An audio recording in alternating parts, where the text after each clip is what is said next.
القوة، السرعة، القدرة على المراوغة، التمريرات المفتاحية، وأخيرا الإنهاء. كلها عناصر بقت مهمة للمهاجم العصري، ولكن اللاعب اللي بنتكلم عنه هو من رواد ومؤسسي الفكرة دي. الكثير حول رونالدو نازايو وروماريو، ولكن لا يمكن نسيان الأسطورة الإفريقية اللي كان نقطة البداية بالنسبة للأفارقة لتصدر المشهد في أوروبا. بداية صعبة وسط العصابات، مرورا بسطوه على المشهد في الدوري الفرنسي، ومن ثم تغيير الواجهة إلى العريق ميلان، وصنع الحدث الكبير اللي ما يزال مستمر ومحفوظ باسمه لحد النهارده.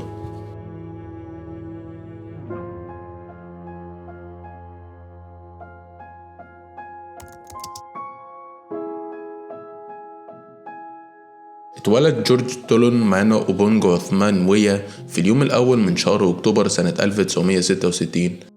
نشأ جورج مع جدته بعد وفاة والده في ويست بوينت، وهي مدينة أكواخ بتدير عصابات الأحياء، وعضو في كرو مجموعة عرقية بتنحدر من جنوب شرق ليبيريا، قطعة جراند كرو، واحدة من أفقر مناطق البلاد. دخل بالمدرسة الإعدادية في الكونجرس الإسلامي، والمدرسة الثانوية في مدرسة ويلز هارستون الثانوية، وبحسب ما ورد ترك الدراسة في سنته الدراسية الأخيرة. بدأ لعب كرة القدم لنادي الشباب الناجين من سن 15، وانتقل بعدها لأندية كرة القدم، بحيث تولى أدوار البطولة لإنفينسيبل 11 ومايتي بارول والأندية التانية. سجل 24 هدف في 23 مباراة قبل أن تسمح له مسيرته الكروية بالانتقال للخارج. عمل ويا في شركة ليبر للاتصالات كفني لوحات مفاتيح. بعد ترقيته في صفوف الهواة، رصدوا واحد من الكشافين الكاميرونيين ووقعوا مع نادي محلي كبير، نادي ياوندي اف سي. بدأ اسمه في السطوع في القارة السمراء، وفي موسم 1988 لعب 18 مباراة في الدوري الكاميروني، سجل فيهم 14 هدف. نقل الكشاف الكاميروني كلود لوروا أخبار قدرات ويا للمدير الفني لموناكو، اللي سافر مخصوص لأفريقيا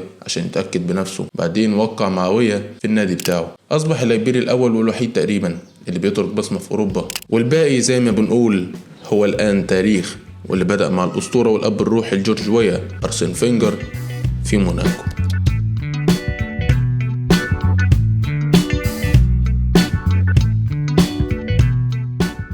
في 1989 بينتقل الشاب صاحب ال 22 سنة لأوروبا من بوابة نادي موناكو، واللي سرعان ما تألق معاهم ووصل إنه سجل 14 هدف في 23 مباراة في موسمه الأول في الدوري الفرنسي، وبيحقق في أول لقب مع موناكو، وكانت بطولة الكاس سنة 91 على حساب مارسيليا. وكان من أهم أسباب فوزهم بالكاس لأنه ساعتها ساهم ب7 أهداف في 6 ماتشات، ويوصل الفريق لنهائي كاس الكؤوس الأوروبية. ولكن المحاولة المرة دي بقت بالفشل. يبدأ اسمه في الظهور تدريجيا على المستوى الأوروبي بعد ما ساهم في 80 هدف مع موناكو 149 مباراة، عشان انتقل بعديها لباريس سان جيرمان.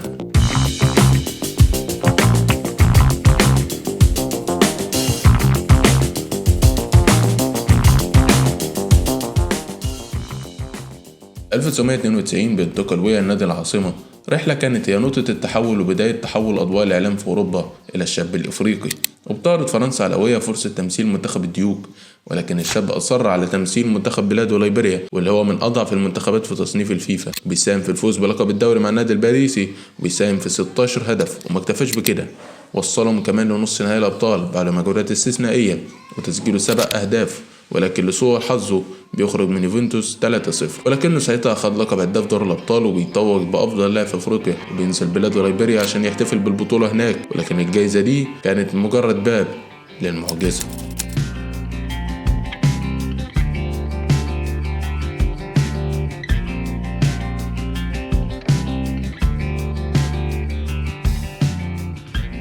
في سنة 1995 بيتم تعديل قانون الفوز بالكرة الذهبية علشان يتم منحها العادي لأي لاعب غير أوروبي، ودي كانت السنة اللي انتقل فيها الميلان، واللي بمجرد وصوله لسانسيرو شكل ثنائية هجومية رائعة مع الأسطورة روبرتو باجيو، ويقود بيج ميلان للفوز بالسكوديتو السنة دي، وبيسجل 11 هدف ويصنع 13 في الدوري، وينهي الموسم ب 30 مساهمة في 35 ماتش مع ميلان. وصل ويا لذروة المسيرة الكروية في 8 يناير 1996 بتعلن مجلة فرانس فوتبول تتويجه بجائزة الكرة الذهبية معترفا به كأفضل لاعب في العالم، وهو إنجاز لم يسبق لاعب أفريقي أن حققه ولم يتم تحقيقه إلى الآن. كما فاز بجائزة أفضل لاعب في العالم من الفيفا وأفضل لاعب إفريقي، مما يعكس مدى تأثيره وهيمنته في عالم كرة القدم. كانت فترة لعبه في ميلان هي الأكثر تميزا، بحيث ساهم في فوز الفريق بلقبين دوري إيطالي. وأظهر ويا في خلال الفترة دي مهارات استثنائية من خلال تسجيل الأهداف الحاسمة والمساهمة الفعالة في بناء الهجمات، مما جعله أحد أبرز الأسماء في تاريخ النادي والدوري الإيطالي.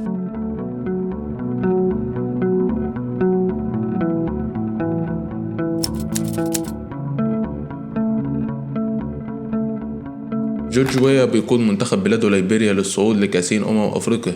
ده كان إنجاز كبير جدا، كان على بعد نقطة واحدة بس من الصعود ببلاده لكأس العالم، وتصنف إنه من أهم لعيبة التاريخ اللي ما لعبوش كأس العالم. وفي سنة 2000 بعد ما غادرت ميلان بيروح ويا تجربة جديدة في إنجلترا على سبيل الإعارة لنادي تشيلسي، وحقق معاهم كأس الاتحاد. ولكن التجربة في إنجلترا ما كانتش بالنجاح المرتقب سواء في تشيلسي أو حتى بعد ما راح السيتي كلاعب حر، عشان يجي يختم مسيرته في المنطقة العربية على نادي الجزيرة الإماراتي، وبعدها يعتزل كرة القدم ويتجه للحياة السياسية. رحلة مليئة بالنجاحات وتغيير لنظرة العالم للاعب الإفريقي، وزي ما قال بيليه عنه هو استثنائية وسفير حي لكرة القدم الأفريقية.